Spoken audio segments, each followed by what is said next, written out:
Well, I have a copy of the Christmas classic, It's a Wonderful Life, which we watch at Christmas most years. I'll tell you in a minute, I clearly missed it last year. But I'm now holding the 52 bite-sized lessons, one for every week of the year, gleaned from the beloved movie. And this is the latest offering from the man whose heart and humor have earned him 2 Best in Country awards from the National Society of Newspaper Columnists. Bob Welch is a speaker, author, columnist, and teacher. He served as an adjunct professor of journalism at the University of Oregon in Eugene, where he lives with his wife, Sally. 2 adult children, thankfully, are married and live not too far away with your 4 grandchildren. 4 grandchildren. Very nice. Yes, we're nice blessed. business. Very nice. This is a sweet treat. And the first surprise is that this movie that is part of Christmas for so many of us wasn't superbly received when it came out. Right. When it came out in December of 1946, and at the time, it was made with the idea that we'd just gone through a war and people needed something light and kind of frivolous, a love story. But Not a man about to take his life. Exactly. There's a real darkness to Wonderful Life, even though it has obviously an upbeat ending. So some people didn't like it for that reason. Critics thought it was too sappy, too syrupy. And so between the two, it lost $500,000 its first year, and really didn't catch any sort of traction until the 1970s, when somebody with the company that owned it forgot to renew the copyright. And suddenly any television station could show it, and they did. And so suddenly in the 70s, we started, being bombarded with showings of It's a Wonderful Life. And it caught on with the baby boom generation, and it's been a classic ever since. Wow. Yeah. And it happened without the internet. That's right. Just That's right. being shown. An accidental success, as it were. Fantastic. Now, you just blew me away. Okay, look at the picture again. And you just said before we came on here, you had lunch with Susan, what, 2 weeks ago? Zuzu, yeah. The little Susan from the movie, who is how old now? Early 70s. Zuzu. And so she was, she's in her early 70s now. And she was in Eugene, where I live, and I had done a column on her. So I said, could I have breakfast with you? Could I take you to breakfast? And I got to the hotel. I was so excited, because I really loved this movie. And she had forgotten that I was coming. Oh, and so it broke my heart. But then she came down, and we had breakfast, and people started coming over and asking for her autograph because they'd seen my article and her picture in the paper, and somebody bought our breakfast, and it was a big deal. So she had a good time, and I did too. So isn't that sweet? And she lives in your state. No, she actually lives just in Washington State. I live in Oregon, so not too far away. She's probably 5 hours driving distance from me. Who knew that Zuzu was even still alive? And only a handful of people from the cast, of course, still alive. A few of the children are. What a treat for you. Yeah, yeah. And this is becoming a treat for a lot of people. What brought you to this concept? I've seen the movie so many times, and I love the entertainment value of it, but I also, every time I would watch it, a little bell would go off, no pun intended. There's my bell. But a little and the bell wings would go appeared. off. That's right. And an angel got its wings. No, I would just glean some sort of inspiration, and I thought, well, that's kind of interesting. That's kind of interesting. And I mean, the overriding picture that we really matter to each other. Each man's life touches so many others, and when he's not around, he leaves a terrible hole, doesn't he? That's the main theme to it. But there's all these sort of sub-themes, messages that I think are Bible-based. And even though I don't know that Frank Capra intended that, although he was somewhat a man of faith, I think that we can learn, there's lots of ways that we can learn, and one of them is through cinema and books that portray those kind of messages that are consistent with our biblical views. And so I thought, I started keeping track of them. I had 100, I cut them to 52, and spent 52 days writing the book, one a day. One a day, multiple wonderful life lessons. So wonderful. They all start, every chapter starts with a quote from the movie. When did the bell go off the first time? What was the first thing that really spoke to your life?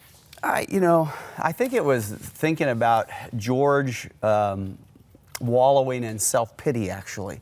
When you think about it, he was a great guy. He did all the right things for the right reasons, and yet he wound up despondent to the point that he was considering taking his life. And I think that what happened is, and I think this happens to a lot of us, I think we don't stop to realize how much we matter.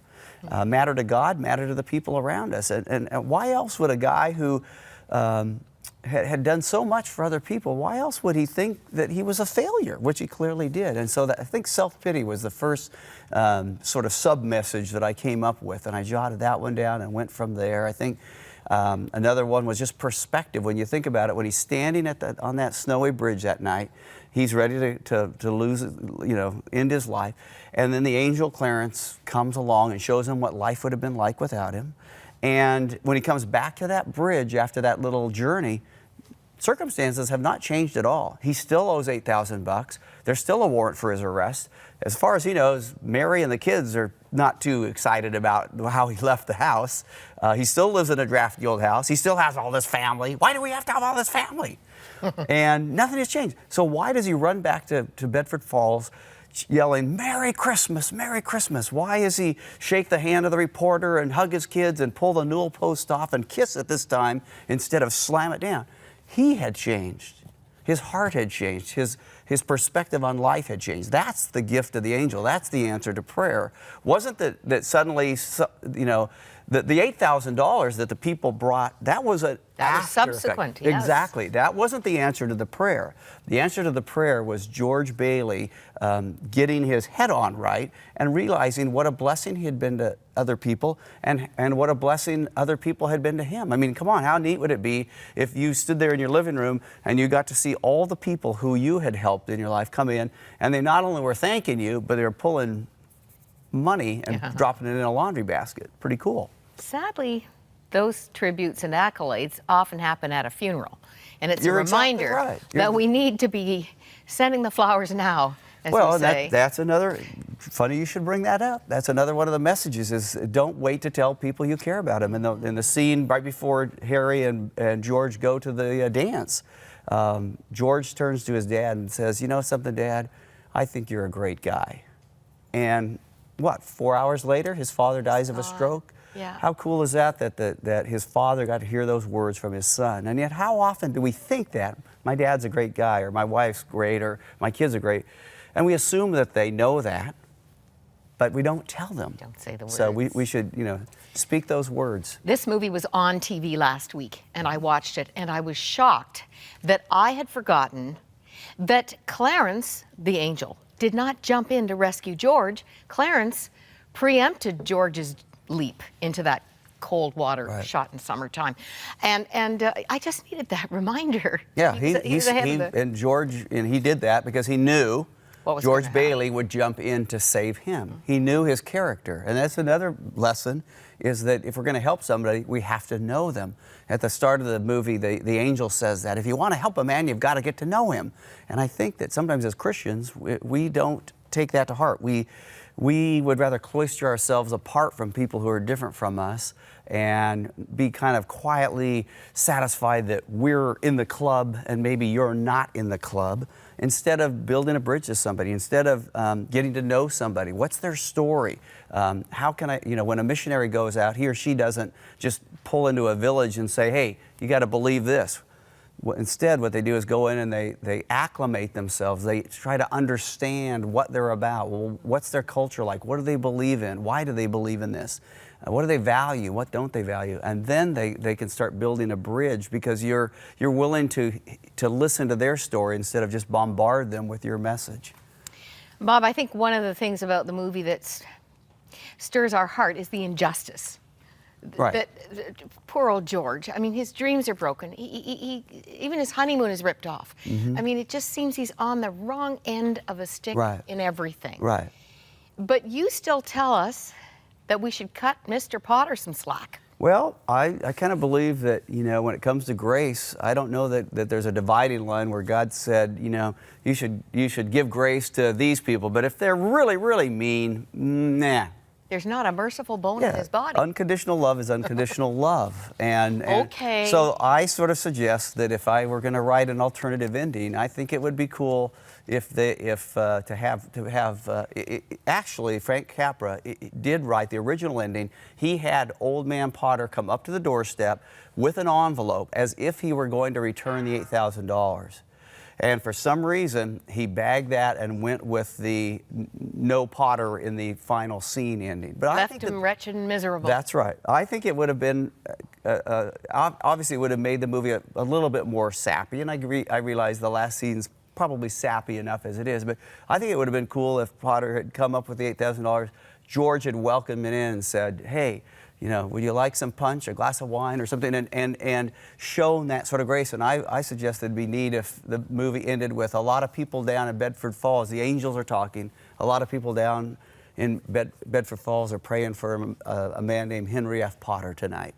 In other words, that somebody, I mean, who knows what his past was like? Why was he so mean and wretched? What kind of upbringing had he had that caused him to be so mean and bitter against other people? Someone has to love that man. Somebody has to try to build him a bridge to him. Isn't that our job as Christians, to try to love people where they're at and help them follow Jesus? I mean, it seems that that's what we are called to do. That's hard to do with people that are mean, but it seems that, like Christ on the cross, those people were pretty mean to him too, and as I recall, he forgave them. Yes. So, well, one of the lessons from the character played by James Stewart, George Bailey, is just his faithfulness, his self-sacrifice and his faithfulness. And, well, life can be so daily. And I'm sure there are some watching who feel they're just plodding along and it's just same old, same old.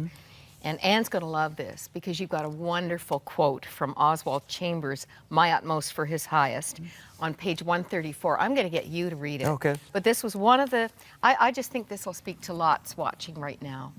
the great hindrance in spiritual life, wrote Oswald Chambers, is that we will look for big things to do. Quote, Jesus took a towel and began to wash the disciples' feet, unquote. There are times when there is no illumination and no thrill, but just the daily round, the common task. Routine is God's way of saving us between our times of inspiration. Do not expect God always to give you his thrilling minutes, but learn to live in the domain of drudgery by the power of God. We are not built for the mountains and the dawns and aesthetic affinities. Those are for moments of inspiration. That is all. We are built for the valley, for the ordinary stuff we're in, and that is where we have to prove our mettle. So I think that that's important. I think we live in a world that thinks otherwise, that if you're going to be important, you've got to go off and, as George wanted to do, build things, do things, go somewhere and build yourself a name, a reputation. But God's economy, I think God sees the stuff that nobody else sees, and he honors the quiet person who stays up until 11 o'clock doing that Sunday school lesson, and the person who gives back the extra $5 that they got at the grocery store. I think he honors that quiet behind-the-scenes stuff. And this is the real, everyday, practical encouragement that comes stunningly from a movie we've all grown to love. This is so creative and so encouraging, Bob. Thank you so much. Well, I'm honored to be here. Thank you so much.